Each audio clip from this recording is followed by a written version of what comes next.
নির্বাচনকে সামনে রেখে সবার বক্তব্যের মূল টেনশন, বিভিন্ন জনের কাছে বিভিন্ন জনের জিজ্ঞাসা কেবল একটাই, ইসলামী শাসন কায়েম করবেন কিনা, ইসলামী শরিয়া কায়েম করবেন কিনা।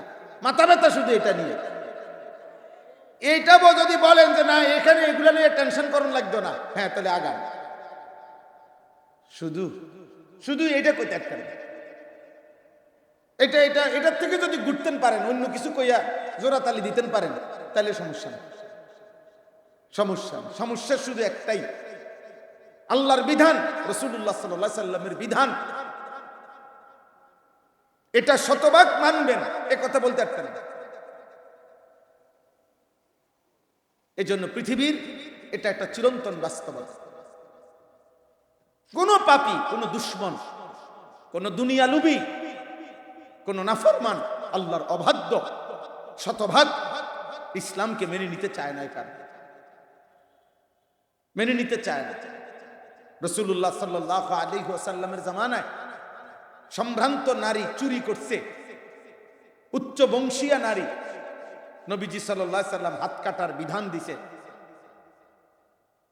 অনেক লোক দিয়া রাসূলুল্লাহ সাল্লাল্লাহু আলাইহি সাল্লামের কাছে সুপারিশ করছে, বিশেষ করে নবীজির খুব প্রিয় আদরের উসামা ইবনে যায়েদ রাদিয়াল্লাহু তাআলা আনহুকে দিয়েও সুপারিশ করাইছে যে উচ্চ বংশীয়া সম্ভ্রান্ত নারী চুরির এই অপরাধ, তার ব্যাপারে মার্জনা করা যায় কিনা।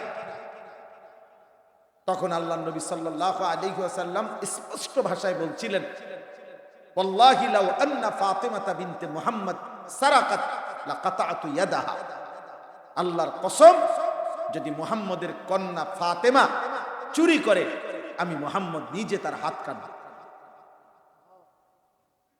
তাহলে এই যে বিষয়টা, অথচ আইন, মনে রাখেন, যেই কোন রাষ্ট্রের কিছু না কিছু আইন তো আছেই, আইন তো আছেই, কিন্তু ওরা বুঝে বাকি সব আইনে ফাঁক ফোকর আছে, কিন্তু আল্লাহর বিধান কোরআন সুন্নাহর আইনের মধ্যে কোনো ফাঁক ফোক নেই। সব স্পষ্ট, সব পরিষ্কার, সব পরিষ্কার। এই জন্য আপনি টেনশন করবেন কেন? ইসলামী শরিয়া, ইসলামী আইন, আরে ভাই অপরাধী ছাড়া কোন নিরপরাধ ব্যক্তির উপরে ইসলামের বিধান, শরীয়তের কোন আইন কার্যকর করা হবে না। এটা নতুন করে বলার কি? ইসলামী শরীয়তের প্রত্যেকটা বিধানের শর্ত, শারায়েত, নিয়মাবলী, সকল সাক্ষ্য প্রমাণ সবকিছুই তো শতভাগ স্পষ্ট। আপনি এটা বিচার বিশ্লেষণ করে না, আপনি এটা বাইর করতে পারেন যে এই আইনটা গ্রহণ করলে এটার মধ্যে এই ফাঁক থাইকা যায়, এই দুর্বলতা, আইনের এই দুর্বলতাটা থেকে যায়, এমন তো নাই, এমন তো কিচ্ছু নাই। রাসূলুল্লাহ সাল্লাল্লাহু আলাইহি ওয়াসাল্লাম বলেছেন, সকালের যেই সূর্যটা আকাশে পূর্ণ উঠে আলো ছড়ায়, এমন একটি আলোকিত সূর্যের, প্রখর আলোকিত দিন, যেই আলোকিত সূর্যের সামনে কোনো বৃষ্টি নাই, মেঘ নাই, কোনো দাগ নাই, কোনো আড়াল নাই, কোনো কুয়াশা নাই, কোনো কালো চিহ্ন নাই, একদম ফকফকা ধবধবে আলোকিত দিন। এরকম একটি দিন যেমন আমি রাসূল 23 বছরে তোমাদেরকে ইসলাম নামে যে দিন দিলাম, সেটা এরকম দিনের উপরেই রেখে গেলাম, যেখানে কোনো দাগ নাই, স্পট নাই, সেখানে কোনো কালিমা নাই, যেখানে কোনো বিন্দু বিসর্গ, সন্দেহ, সংশয়, যাররা পরিমাণ কোন রকম কিছু নেই। লাইলুহা কানাহারিহা, রাত দিন বরাবর, সকাল সন্ধ্যা বরাবর, ঘর বাহির বরাবর, দেশ রাষ্ট্র বরাবর আল্লাহর বিধান, রাসূলুল্লাহ সাল্লাল্লাহু আলাইহি সাল্লামের বিধান, শরীয়তের অনুশাসন, ইসলামের দিক নির্দেশনা সবখানে সমান। এক গ্লাস পানি খাবে কিভাবে, এই ব্যাপারে ইসলামের বক্তব্য স্পষ্ট। একটি রাষ্ট্র কিভাবে পরিচালনা করবে, এই ব্যাপারেও ইসলামের বক্তব্য স্পষ্ট। একটা জুতা কোন পায়ে পরিধান করবে, এইটা যেমন স্পষ্ট, একটি দেশ কেমনে চালাবে এটাও স্পষ্ট। সব আলোকিত, সব স্পষ্ট, সব ফকফকা। কিন্তু ওই যে মূল বিষয় হলো, মূল বিষয় তো হলো আমি মানতাম না, এটা তো আমার দিলের মধ্যে আগামী বসায় রাখছি। অতএব এবার এটা মানতাম না এ কথাও তো পরিষ্কার বলতে পারি না।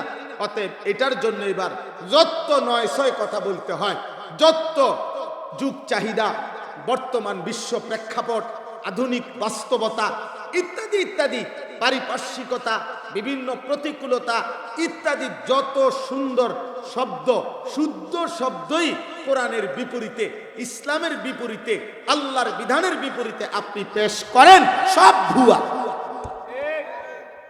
সব ভুয়া। যা সত্য তা কোরআন, যা কোরআন তা সত্য, যা সত্য তা রাসূলুল্লাহ সাল্লাল্লাহু আলাইহি সাল্লামের সুন্নাহ, যা রাসূলুল্লাহ সাল্লাল্লাহু আলাইহি সাল্লামের সুন্নাহ তাই সত্য, তাই যৌক্তিক, তাই ইনসাফপূর্ণ। একটা ছোট্ট উদাহরণ বলি। রাসূলুল্লাহ সাল্লাল্লাহু আলাইহি সাল্লামের একজন সাহাবীর নাম ছিল হযরত রিবঈ ইবনে আমের। রিবঈ ওনার নাম। তৎকালীন পৃথিবীতে সুপার পাওয়ার, সবচেয়ে বড় পরাশক্তি ছিল দুইটি সাম্রাজ্য। একটা হলো রোম সাম্রাজ্য, আজকের ইটালি। ইটালি শুধু না, মানে ওই অঞ্চলের বিশাল বড় সাম্রাজ্য ছিল রোম সাম্রাজ্য। আর আরেকটা হলো পারস্য সাম্রাজ্য, মানে আজকের ইরান এবং তার আশপাশের বিশাল বড় এরিয়াকে কেন্দ্র করে যেই সাম্রাজ্য ছিল। এই পারস্য সাম্রাজ্য এত বড় সাম্রাজ্য ছিল, যেই সাম্রাজ্যের নিয়মতান্ত্রিক, পারস্য সাম্রাজ্যের নিয়মতান্ত্রিক সেনাবাহিনীর সৈন্য, তাদের তৎকালীন সময়ে নিয়মতান্ত্রিক সৈন্য ছিল 10 লাখ, 10 লক্ষ। এই দেখেন ভাই, এদিকে একটু দেখেন, মানে মোবাইলের সবচেয়ে বড় অভিশাপ হলো যে হাতে মোবাইল ধরে যে ভিডিও করে, এই বদনসিব একটা শব্দ কিছু বোঝেন। মনে রাখবেন, এটা একটা পরীক্ষিত কথা, মনে রাখবেন। এরপরে আপনি তারে যদি জিজ্ঞাসা করেন যে ভাই কি কইছে, তুমি কম, হে এক লাইন কই তার কম। আমি বললি, আমি একটা লিখা দিলাম, দরকার হলে সিল দিয়া দিন, আমার সিল আছে নামে, ও কিছু বুঝবে না। এ মোবাইল এটা লইয়ে খটর খটর করবে, এই মোবাইল খটর খটর করতে অনেকের জীবনটা শেষ। আহা, আফসুস, আফসুস। একজন মানুষের কথা সামনাসামনি শুনবার সুযোগ হয়েছে, এখনো কি আমার মোবাইল টিফোনের টাইম? বলে না, আমাদের অনেকের মানসিকতা এটা। আরে তো ভাই আপনি সামনাসামনি আসলেন কেন? আপনি মোবাইলের থেকে যদি শুনতে হয় তো মোবাইলে তো আওয়াজ আছেই, এটা তো বাইক বইয়া ঠ্যাঙ্গালগি দিয়ে শুনুন যায়।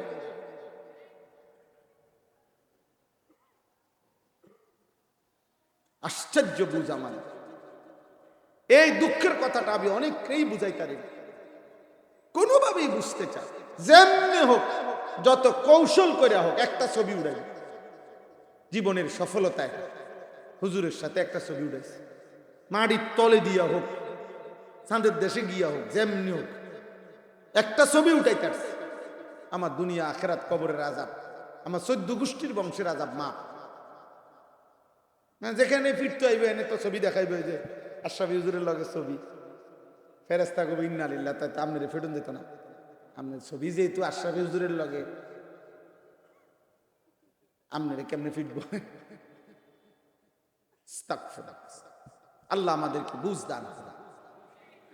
তো প্রিয় ভাই বাবা, আমার বক্তব্য আমি লম্বা করছি না, মূল বুঝাইতে চাচ্ছি প্রথম যে সর্বকালে সর্বযুগে, আমি শুধু এই এখনকার কোনো প্রেক্ষাপট নিয়ে বলতেছি না, শুধু এটাকেই জন্য না, কোনো কাউন্টার দিতে ওরা কাউরে। আমি রাজনীতির মানুষ না, আমার কোনো মার্কার নাই, মনোমার্কার প্রচারণাও করি না, কিন্তু আমি বলার উদ্দেশ্য এই কথাটা বুঝানো যে একজন মুমিন, তো ওই সাহাবী রিবঈ ইবনে আমের 10 লক্ষ কাফেরের সৈন্যের মোকাবেলায় ওনারা যখন মুসলিম বাহিনী মাত্র 30,000 যুদ্ধ করতে গেছিলেন হযরত ওমর রাদিয়াল্লাহু তাআলা আনহুর জামানায়, তখন পারস্যের সেনাপতি রুস্তম এই পৃথিবীর ইতিহাসের একজন ঐতিহাসিক বড় সেনাপতির নাম মহাবীর রুস্তম কয়। এই রুস্তম বাস্তবিক পক্ষে ছিলেন, এই পারস্যের সেনাপতির নামই ছিল বড় রুস্তম। সে জিজ্ঞাসা করছিল তখন যে মুসলমানদের পক্ষ হয়ে জিজ্ঞাসা তাদের পক্ষে যে তোমরা বলো আমাদের এই বিশাল বড় পারস্য সাম্রাজ্যের মোকাবেলায় তোমরা একটি অখ্যাত এলাকা কোথাকার আরবের একটি উপদ্বীপ মক্কা ভূমি অথবা ইয়াসরিব ভূমি, তোমরা সেখান থেকে একটি নিয়মতান্ত্রিক কোনো সাম্রাজ্য না, একটা বিশাল বড় কোনো হুকুমত না, তোমরা আমাদের বিরুদ্ধে যুদ্ধ করতে যে আসলা, কেন আসছো? আসলে আমরা না আইসু কিল্লা যাকো, কারণ ওই আন্দাজ করছে যে 30,000 লোক নিয়ে 10 লক্ষ সেনাবাহিনীর মোকাবেলায় যারা যুদ্ধ করছে এগো আসলে মানসিক ভারসাম্য ঠিক আছে কিনা, এটাও তো দেখার বিষয়। যুদ্ধ তো পরে, আগে আইসি কি লাগে কথাটা তো বুঝুন দরকার, বুঝেন নাই কথা। এই জন্য রুস্তম জিজ্ঞেস করছে তোমরা এসেছো কেন আমাদের এই পারস্য সাম্রাজ্য? এই তখন ভাই পৃথিবীর ইতিহাসে সোনালী অক্ষরে এই কথাটা লেখা আছে। হযরত রিবঈ ইবনে আমির তিনি ছিলেন ওই যুদ্ধের সাহাবাদের মধ্যে সবচেয়ে খাটো, চেহারায় তিনি ছিলেন খাটো সাহাবী। ওনার তরবারি কিতাবে আছে, ওনার তরবারি যেটা ওনার কোমরে ছিল এটা ওনার চাইতে লম্বা, তরবারির সাইজ ওনার চাইতে লম্বা ছিল। উনি খাটো, নাহিফাল জিস, শরীরটা একদম কৃষ্ণ মানে দুর্বল আর হ্যাংলা পাতলা, দেখতে বোঝা যাইতেছে বাতাসের লগে উড়ে যাবে এরকম ব্যক্তি। এই তিনি সেনাপতি আগায় দিছে, তুমি উত্তর দাও, যাও।